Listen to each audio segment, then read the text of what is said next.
젊은이들과 요즘 연세 드신 분들이 함께 공유하는 단어가 하나 있어요. 그게 영끌이라는 단어입니다. 영끌 들어보셨죠? 영혼을 끌어들인다. 그래서 영끌족이 많이 생겼대요. 왜 생겼냐 그랬더니 집값이 하도 오르니까 집을 사야 되겠다 그래서 돈을 끌어오는데 자기 저축한 거 그리고 대출을 받아서 그것도 모자라니까 마이너스 통장에서 그것도 또 모자라면 사채를 끌어들여서라도 집을 사는 거예요. 그래서 그 모든 것 다 끌어들였다 그래서 뭐라 그런다고요? 영혼까지 끌어들였다 그래서 영끌족이라 그러는데, 주식도 그렇다나요? 조금 여유자금으로 하는 거잖아요, 그렇죠? 그런데 주식을 저축 다 깨고 대출까지 받아서 마이너스 통장을 통해서 대출을 더 받아서 그러고는 주식을 산다는 거예요. 그래서 그런 것을 영끌이라 그런다 그러더라고요. 영끌, 영혼까지 끌고 들어온다는 거죠. 혹시 이것이 우리 인생의 전심의 표현이라면, 그렇죠? 내 마음 다 쏟은 거잖아요. 내 물질 다 거기 집어넣은 거잖아요. 내 모든 것 거기에 쏟아 부은 거잖아요. 전심이라는 것과 같을 거예요. 신앙생활 제가 뭐라 그랬나요? 신앙생활은 하나님께 내 전심을 드리는 삶의 훈련 과정을 신앙생활이라 그런다. 물론 우리가 진짜 전심, 영끌처럼 그만큼 될지는 모르지만 그럼에도 불구하고 정말 하나님께 내 마음을 전부 다 한번 드려보는 때가 점점 더 많아지도록, 조금 더 길어지도록 만드는 것, 이게 신앙생활 아닐까 그런 거죠. 초대 그리스도인들에게는 이런 유행어가 있었어요. 쟤들은 새 술에 취한 사람이라고요. 대낮부터 술에 취했나? 새 술에 취했구나, 그럴 정도였다는 거예요. 말하자면 예수에게 완전히 미쳐서 성령의 은혜로 말미암아 그들의 삶의 달라진 모습을 보다가 그들을 향하여 새 술에 취해버렸다고, 완전히 미쳐버렸다고. 그런 게 어쩌면 우리 신앙생활에 필요한 것들일 거예요. 신앙은 하나님께 조금 더 취해보는 걸 거예요. 하나님께 우리의 영혼까지 정말 끌어들여야만 하는 것일 거예요. 하나님께 전심을 드리는 걸 겁니다. 시편 73편 25절은 아삽이 그래서 이렇게 고백을 했던 것 같습니다. 하늘에서는 주 외에 누가 내게 있으리요? 땅에서는 주밖에 내가 사모할 이 없나이다. 하늘과 땅에 주님이 조금 더 나의 삶의 모든 부분에 참여할 수 있도록, 아니 그분께서 들어오셔서 내 삶의 구석구석을 자꾸 만져주시도록, 자꾸 한마디씩 던져주시도록 그렇게 허락하는 것이 우리 신앙생활이 아닐까 그런 거예요. 오늘 말씀은 사도 바울의 이런 전심이 담긴 고백이 있는 본문입니다. 사도 바울의 전심, 사도 바울이 주님을 향한 마음이 고스란히 담겨 있는 내용 본문을 보자면 이 본문일 거란 말이죠. 사도 바울은 예수 그리스도에게 미친 사람이었습니다. 자신의 일을 하고는 있지만, 자신의 직장을 갖고 있었지만, 그러나 그의 삶은 송두리째 주님께 드려진 인생이었습니다. 마음만은 주님께 다 빼앗긴 채로 산 사람이었죠. 아시는 바대로 사도 바울은 천막을 만드는 직업을 갖고 있었죠. 그래서 조금 여유가 생기면 천막을 만듭니다. 생계를 이어갑니다. 그리고 나머지 모든 시간들은, 그의 열정들은 예수 그리스도의 구주 되심을 전하는 그 일에 그가 생명을 바친 것이죠. 그렇다면 오늘 우리는 사도 바울을 통해서 전심을 드린다는 게 어떤 의미일까? 전심을 드린다는 게, 하나님께 전심으로 나아간다는 게 어떤 의미를 가지고 있는지 사도 바울을 통해서 한두 가지 묵상해 보려고 합니다. 먼저 7절 말씀을 저와 함께 읽겠습니다. 시작. 그러나 무엇이든지 내게 유익하던 것을 내가 그리스도를 위하여 다 해로 여길 뿐더러 그랬어요. 7절에는 중요한 동사 하나가 등장합니다. 그 동사가 바로 여긴다라는 동사입니다. 여긴다라는 동사는 생각한다, 어떻게 무엇으로 간주한다, 그런 뜻입니다. 근데 이 단어는 원래 어떤 뜻을 가지고 있느냐 하면 무언가를 선택해서 결단한다, 그런 얘기입니다. 오늘 본문 말씀 이 해석을 따라 읽어본다면 그리스도를 위하여 유익한 것을 다 해로 생각하고 나는 그렇게 선택해서 그런 결단을 하겠다. 나 이거 해로운 거야. 남들은 유익하다고 말하지만 나는 해롭다고 말할 거야. 남들은 해롭다고 말하지만 나는 유익하다고 결단할 거야 라는 의미라는 거죠. 신앙생활에는 결국 선택과 결단이 필요합니다. 나의 확고한 결심이 그곳에 담겨져 있어야 합니다. 내 스스로 믿음으로 선택하고 확고한 결정을 내리는 겁니다. 유익하다고 말하지만 아니야, 나 그거 별로 필요 없어. 남들은 모두 다 그게 필요하다고 그것에 목숨을 걸고 있는데 나 그거 없어도 살만해 라고 고백하는 거죠. 그 결단이 그곳에 담겨져 있어야 한다는 거예요. 이번에 설교를 준비하는데 이런 글 하나를 읽게 됐어요. 기사였는데 제목이 영어로 되어 있더라고요. FOMO. 그냥 읽으면 FOMO라는 거예요. FOMO. 영어를 쓰자면 Fear of Missing Out. Miss out, 뭘 놓친단 말이죠. Fear, 두려움이거든요. 그러니까 무엇을 놓침으로 인하여 우리에게 주어지는 두려움. 남들이 무엇을 가지고 있는데 난 갖지 못한 것 때문에 괜히 두려워지는 것. 남들이 그 모든 그룹에 속해 있는데 나만 빠져 있어서 두려워지는 것. 남은 권력을 갖고 있는데 권력에서 벗어나 있기 때문에 찾아오는 두려움. 그게 FOMO라 그런다는 거예요. 사람들은 다 그런 게 있죠. 무언가를 갖고 싶은데 갖지 못하면 불안한 마음, 그것이 불안이 지나쳐서 두려운 마음. 어떤 그룹에 속하면 마음이 편한데 그 그룹에서 빠져나왔을 때 불안한 마음, 심지어 두려워지는 마음. 나를 향하여 어떤 공격을 하게 될까?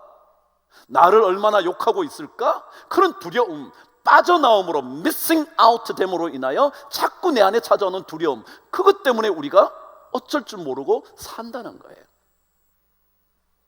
남들은 전부 다 칩을 사가지고 돈을 엄청 벌었대요. 1년 전에만 샀어도 10년 동안 벌어도 못 벌 돈을 순식간에 벌었다는 거예요. 근데 나는 그때 샀어야 했는데 못 삼으로 인하여 갑자기 내가 너무 가난한 존재가 되어버렸어요. 그래서 두려움, 내가 그때 살걸.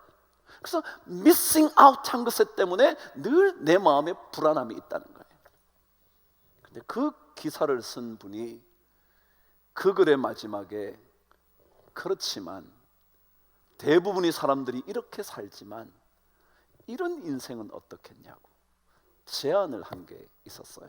그게 뭐냐면 JOMO라는 거였어요. JOMO, Joy of Missing Out. 빠져나왔는데, 가지지 못했는데, 그 그룹에 속하지 못했는데, 나는 그런 건 누리지 못했는데 오히려 빠져나온 것으로 인하여 누리는 기쁨. 남들은 어떻게 살든지 간에 나는 내 길을 잘 걸어감으로써, 남들은 이렇게 살더라도 나는 믿음의 길을 잘 고수하고 살아가는 것, 거기에서 오는 즐거움, joy of missing out. 그래, 나 그 그룹에 속하지 않아도 돼. 뭐 어때? 그 그룹만 있는 것도 아니고 그 그룹에 있어야 내가 꼭 유익한 것만도 아닌데 뭐 없으면 그만이지 뭐 라고 생각하면서 자신의 길을 잃지 않고 그 길을 뚜벅뚜벅 걸어가는 것, 그거 JOMO, Joy of Missing Out. 여러분, 뭘 미스아웃 하셨나요? 뭐가 우리 인생에 없어졌나요? 뭘 여러분과 저는 갖지 못했나요? 무엇을 여러분 가정은 누리지 못하고 사나요? 그럼에도 불구하고 혹시라도 그 없어진 것으로 인하여 두려움이라기보다 여러분의 삶의 목표를 정하고 그 길을 잘 걸어감으로써 우리에게 찾아오는 기쁨이 있다면 그거 괜찮은 것 아닐까? 라는 거예요. 오늘 말씀 그랬죠. 사도 바울은 남들은 다 유익하다고 말하지만 그거 없어도 나 괜찮아. 심지어 해롭게 여길 수 있는 결단의 선택의 결단, 그거요. 그게 바로 전심을 드리는 거다. 근데 우리가 이런 전심을 드리려면, 이런 결단을 하려면, 이런 말을 할 수 있으려면 나 빠져나와도 괜찮아, 그래도 나에게 기쁨이 있어 라고 말하려면 필요한 게 하나 있어요. 그게 8절 말씀에 기록되어 있어요. 저와 함께 읽어보실까요? 시작. 또한 모든 것을 해로 여김은 내 주 그리스도 예수를 아는 지식이 가장 고상하기 때문이라. 내가 그를 위하여 모든 것을 잃어버리고 배설물로 여김은 그리스도를 얻고 그 안에서 발견되려 함이니 라고 되어 있어요. 뭐라고 적었냐면, 내가 해롭게 여길 수 있게 된 이유는 그리스도를 알게 된 이 지식이 너무너무 고상하기 때문에 그렇다. 이유는 거기에 있다. 고상하기 때문에. 다시 말하면 그 무언가의 가치를 확실하게 알고 나면 나머지 것들을 포기할 수 있다, 그 얘기예요. 중요한 것은 여러분과 저의 믿음의 가치가 얼마나 가치 있는지를 알아야 된다는 거예요. 가치를 볼 줄 아는 눈이 있어야 된다는 거예요. 여러분, 진짜 가치 있는 것을 잡고 나면요, 나머지 것들은 포기해도 괜찮죠? 진짜 값어치 있는 것을 내가 갖고 있다면 나머지는 버려도 괜찮죠? 그렇잖아요. 이게 가치 있는 것을 선택하고 있다면 나머지 것들은 괜찮다. 그래서 가치를 볼 줄 아는 눈이 있어야 된다는 거죠. 그래서 가치를 깨닫게 나면, 가치에 눈을 뜨고 나면 나머지는 다 시시해지기 시작하는 거예요. 그게 바로 우리에게 필요하다. 이 눈만 떠지면, 이런 눈만 갖게 되면 가질 건 뭐 그거 못 가진다고 그럴 거 없지 뭐. 그것보다 더 값어치 있는 게 있는데, 더 고상한 게 있는데, 더 고상한 인생을 여러분과 제가 살 수 있는데, 그렇다는 거죠. 그런데 이 고상하다라는 단어에는 중요한 뜻 두 가지가 있다는 겁니다. 그 첫 번째가 남는다라는 뜻이에요. 남아있는 것, 이게 고상하다라는 뜻이래요. 남는단 말이죠. 좀 더 쉽게 표현해 드릴까요? 절대 손해보지 않고 뭐라고요? 남는 장사라고요. 예수를 믿는 것이 많은 사람들은 손해본다고 생각해요. 근데 성경은 말해요, 예수 믿는 거 그거 고상한 거야. 그 얘기는 예수 믿어서 손해볼 일 없어. 왜요? 고상하다는 낱말은 남는다는 뜻이거든요. 모자라지 않는다는 뜻이거든요. 부족하지 않다는 뜻이거든요. 초과한다는 뜻이거든요. 예수 믿으면 다 빼앗겨버리는 게 아니에요. 세상 즐거움 다 없어지는 게 아니에요. 그것보다 훨씬 더 깊은 기쁨을 얻게 돼요. 그래서 그런 기쁨보다 초과한 기쁨, 더 남는 기쁨을 갖게 된다는 거예요. 그래서 예수를 믿으면 모든 것을 다 잃어버려도 괜찮다, 그 말을 할 수 있는 거죠. 왜요? 예수 그리스도를 아는 지식이 가장 고상하기 때문에 그렇다. 고상하다는 것은 남는단 말이죠. 다 없어져도 그것은 사라지지 않는다는 거죠. 성 어거스틴이 이런 기도문에서 이런 내용의 글을 남겼습니다.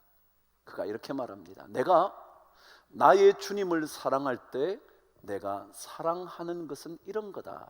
내가 주님을 사랑한다 그럴 때 그 주님을 사랑한다는 것이 어떤 것을 사랑하는 것이냐, 그 기도문을 이렇게 적었습니다.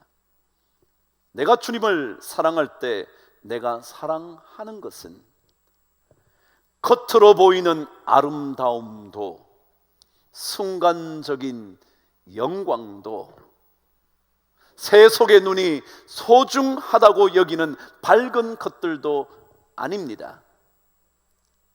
뿐만 아니라 온갖 종류의 달콤한 곡조도 은은한 꽃향기와 향수도 육체의 포옹을 반기는 팔다리도 아닙니다.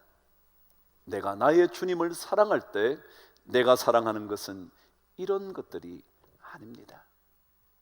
오히려 내가 나의 주님을 사랑할 때 그것은 나의 영혼 깊은 곳에 있는 어떤 빛, 나의 영혼 깊은 곳에 있는 어떤 음성, 나의 영혼 깊은 곳에 있는 어떤 향기, 거기서 내 영혼은 어떤 것으로도 담을 수 없는 빛으로 환하게 밝혀집니다. 이것이 내가 주님을 사랑할 때 사랑하는 것입니다. 다시 말하면 남들이 얘기하는 그 어떤 것들, 아름다움과 영광과 세속의 모든 빛나는 것들, 그것이 아니라 주님을 사랑한다고 말할 때 내 안에 깊은 곳에 비치는 빛, 그래서 어떤 우울함도 어떤 불안도 어떤 두려움도 다 몰아낼 수 있는 빛, 그리고 그 누구도 들려주지 않을 음성, 그 어떤 누구에게도 들을 수 없는 그 깊은 내면의 음성, 그것으로 인하여 내 삶에 피어오르는 향기, 그것이 바로 내가 주님을 사랑할 때 사랑하는 것입니다. 신앙생활은요, 이 예수 그리스도를 만났을 때 가치를 깨닫고 나면, 어거스틴의 계속되는 말은 어떤 산들바람도 퍼뜨릴 수 없는 향기가 그 속에 담겨져 있다는 것을 알게 되고 나면, 말씀드린 것처럼 그 어떤 것보다 더 넘쳐나고 남아도는 그 고상함이 내 삶에 어떤 것들을 가지는 것보다 더 소중하다는 가치로 남아있게 되어서 우리는 전심을 자꾸 하나님께 드릴 수 있게 된다, 그런 거예요. 많은 사람들은 많이 가져도 그 마음 안에 불안감을 쫓아내지 못합니다. 권력을 쥐고 있는데도 발 뻗고 잠을 못 잡니다. 그러나 정말 영혼 깊은 곳에 비쳐 들어오는 주님의 빛, 그 어떤 빛, 그 어떤 음성, 이게 내가 사랑하는 거예요. 왜냐하면 그것이 그 어떤 것보다 초과하고 어떤 것보다 남아있는 그런 것이기 때문에 그렇다는 거죠. 근데 두 번째, 이 고상함이라는 단어의 두 번째 뜻이 있는데 그것은 강함 혹은 담대함이라는 뜻이라네요. 고상하다는 것이 추상적인 의미라기보다 굉장히 힘이 있다는 거예요. 예수 그리스도를 알게 되면 힘이 생긴다는 거예요. 우를 몰아낼 수 있는 힘이요, 가지지 못한 것 때문에 남들 앞에 주눅드는 그 모든 것들을 벗어버릴 수 있는 힘이요, 강한 힘, 강함, 그리고 담대함, 그것이 바로 고상함의 의미라는 거예요. 그래서 그것 때문에 없어도 괜찮고요, 이 땅에서 모자라도 괜찮고요, 이 땅에서 가난하게 살아도 괜찮고요, 그 어떤 것들도 내 삶에 영향을 주지 못해요. 나는 강하게 됐거든요. 나는 담대한 인생을 살게 됐거든요. 중국 얘기를 읽으면서 많은 것을 배우게 되었습니다. 중국 공산당은 1921년도에 창당이 되었습니다. 그러고 난 다음에 그 중국 공산당이 점점 더 커지다가 마침내 중화인민공화국을 만듭니다. 1948년에.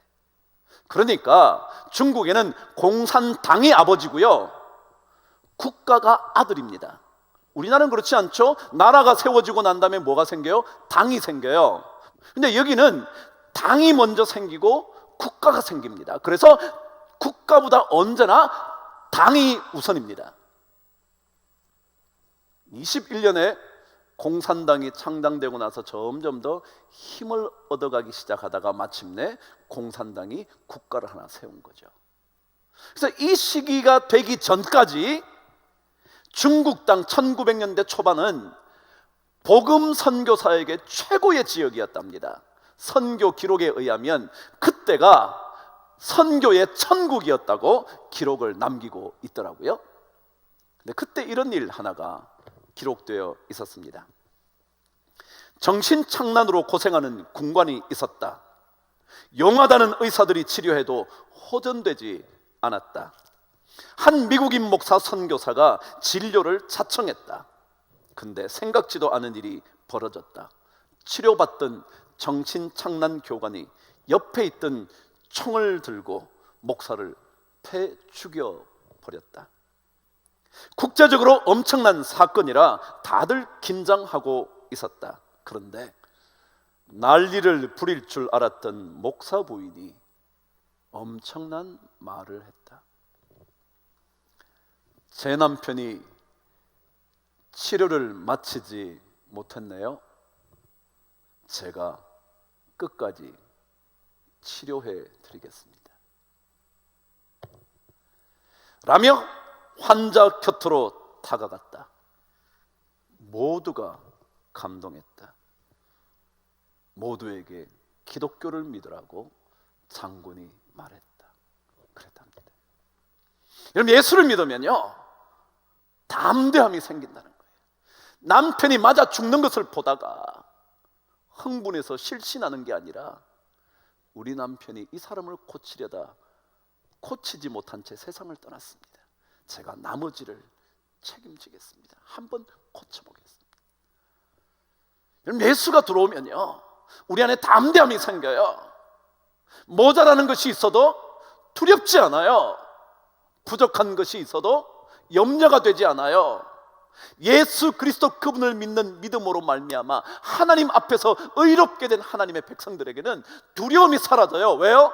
고상함이 능력이 되어서, 우리에게 힘이 되어서 우리에게 담대함을 주기 때문에 그렇죠. 이런 가치를 알아야 우리가 하나님께 전심을 드릴 수 있어요. 안 그러면 전심을 드린다는 것은 공은 빈말에 불과할지 몰라요. 그런데 주님 믿고 사는 이것에 대한 가치를 점점 깨달아가면 깨달아갈수록 그 고상함이 주는 힘과 넉넉함, 그것으로 인하여 우리 안에 어떤 것들도 어둠으로 찾아오지 않게 되는, 몰아낼 수 있는, 맞붙어 싸울 수 있는 힘이 자꾸 생겨난다는 거죠. 그것이 바로 전심을 주님께 드린다는, 우리 신앙생활의 참모습일 거예요. 그리스도를 믿는, 그리스도를 아는 이 지식의 고상함이 가지는 넉넉함과 모자라지 않음과 그리고 강한 힘 때문에 여러분과 제가 조금은 더 힘차게 세상 속에서 살아갈 수 있게 되기를. 그래서 남들에게 빠져나간다고 두려워하지 말고 빠져나옴으로 오히려 더 기쁨 있는 조모의 인생을 여러분 꼭 살 수 있으면 얼마나 좋을까. 축복합니다.